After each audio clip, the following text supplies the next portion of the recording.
Hello, everybody. I am Teacher Shelly, and today we will now delve into a new lesson. But before that, let's have an icebreaker first. Our game is called Guess Me. Now, there will be jumbled letters for you to guess the right word. Now, each right word that you guess consists of 5 points each. Alright, are you ready?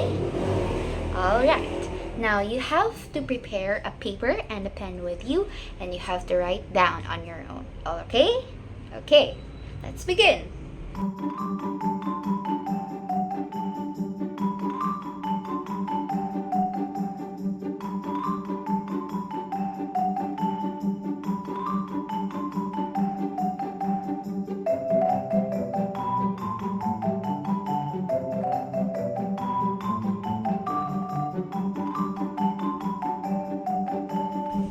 Alright, congratulations everyone for a job well done and for participating in our icebreaker. And I believe that you all got a good score. Alright, now let's proceed to our discussion. Our topic for today is all about the role of discipline in learner-centered classroom. Now, what is the role of discipline in learner-centered classrooms? It is a classroom management strategy that a teacher uses that is developmentally appropriate for their students and motivates them to want to behave in the classroom.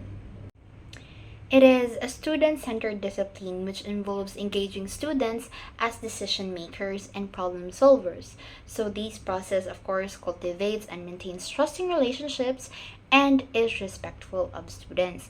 It helps students understand their impact on others. It is how we teach them or we help them build empathy and, of course, repair harm they may have caused. And we also prioritizes keeping students in the learning environment engaged with peers and support systems. So these are the following strategies. Collaborative class norms.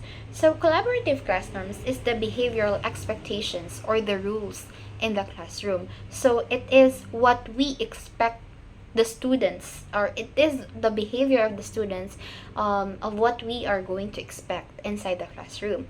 Alright, so every class should have a short list of class rules or norms that are developed together and positively phrased. So we have to write a rule. For example, you have to listen carefully, raise your hand to speak, ask permission before going out, you have to show respect to others, and etc. and etc.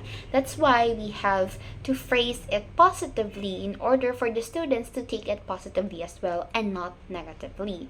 So these rules, developing this list as a group allows students to see the why behind the rules and buy into how they are enforced. So we have to create 3 to 5 rules or more that tell everyone that what they should do and what they shouldn't do. So for example, we have to say hands and feet to yourself instead of no kicking. So of course, as a teacher, it is our job to facilitate the development of this list and not develop it ourselves. Okay, we have to let the students develop these rules in order for them to apply these inside the classroom and to behave properly as well as a student.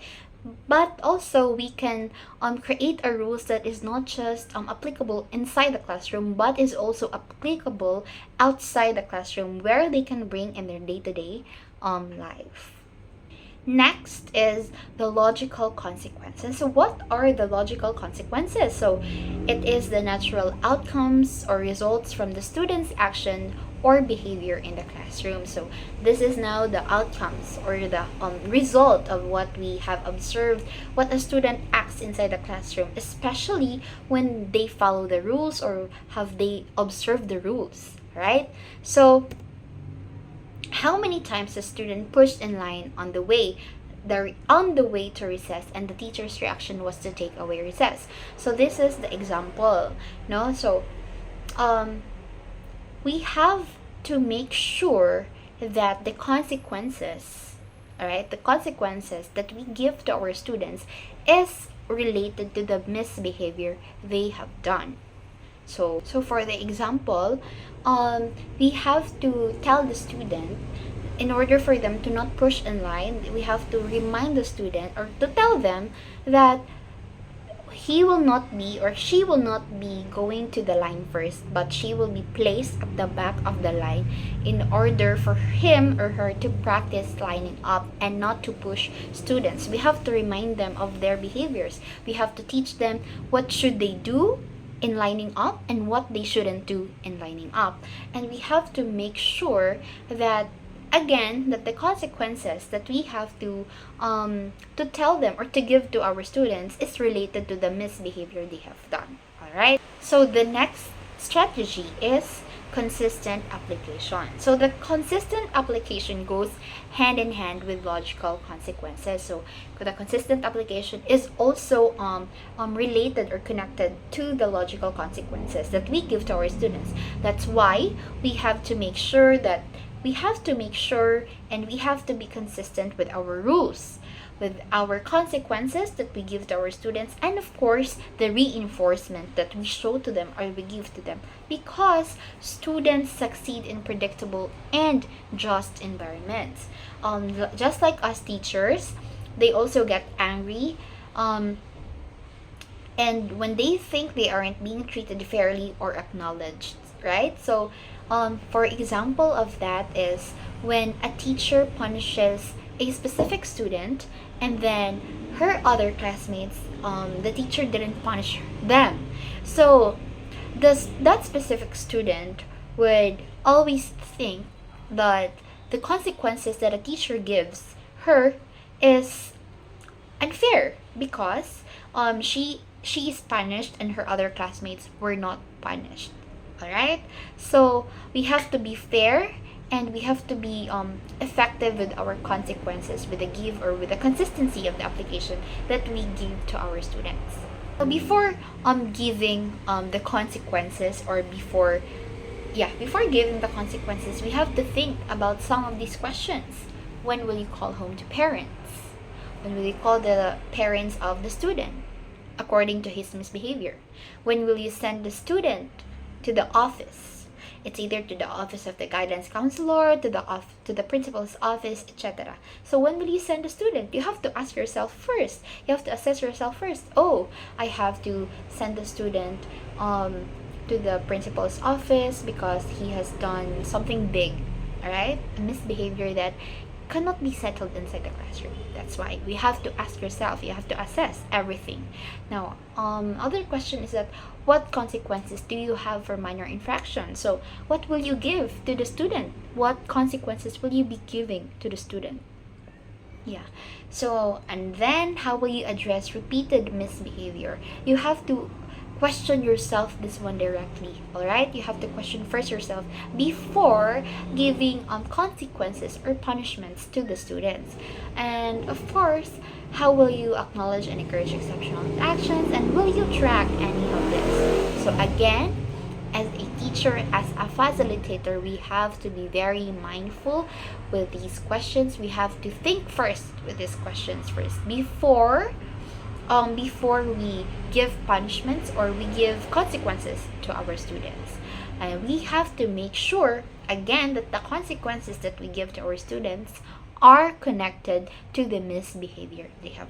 Now, in order for you to assess these questions, you have to make a plan and, of course, feel confident that it will guide your decisions fairly and effectively, because as a teacher we have to be fair to our students. All right, Good day, everyone. So, in the continuation of the topic about the role of discipline in learner-centered teaching, let us proceed to the fourth one. So, the fourth one is all about the student-specific. So, student-specific, it is when responding to misbehavior take into account the social, emotional, and cognitive skills of the students, as well as what was happening in the situation. So, when responding to misbehavior, consider the individual social, emotional, and cognitive development. a younger student might need a younger student might need a gentle reminder about the classroom rules, while the older student might benefit on one-on-one conversation to understand the impact of their behavior. So let's proceed to the um, fifth one. So the fifth one is all about time resolution. So I have here first bullet, which is the develop routines for resolving conflicts. So, clear routines for resolving conflicts teach students how to handle disagreements constructively. This fosters a sense of ownership and responsibility in managing their interactions. For example, having a designated time for conflict resolution, where students um, can discuss their issues with a mediator or peer can help them learn to communicate effectively and wisely. And the second bullet is all about create a box in the class where students can write concerns or comments. So a concerns box provides a non-threatening avenue for students to express their feelings or concerns anonymously. This encourages open communication and helps identify potential issues before any escalate. So the third one is have a conflict resolution process for disagreements between students. A structured process for receiving disagreements between students teaches them valuable skills in communication, empathy, and problem solving. So this could involve steps like identifying the problem, brainstorming solutions, agreeing on a plan, or evaluating the outcome. So the the sixth one or the last one is all about calm space. So calm space, I have here two questions, which is what happens when a student is struggling to control their emotions or behavior, or do they have a place they can go in your room or a process they can go through, or you can a break. Take a break. So, when a student is struggling, provide a take a break space to allows them to de-escalate and regain control. This can be designated area in the classroom or a specific set of calming activities. The take a break space could be a quiet corner with calming visuals, a sensory bean, a set of calming activities like drawing or listening to music. So, having a process or a place to go when feeling overwhelmed gives students a sense of agency. It teaches them to recognize their own needs and seek support when necessary. So, by integrating these strategies in your classroom, you can create a supportive learning environment where students feel safe to explore, learn, and grow. Remember, discipline is not about punishment, but about guiding and supporting students as they develop the skills and self-awareness necessary to become a successful learner. So that would be for a report, and thank you.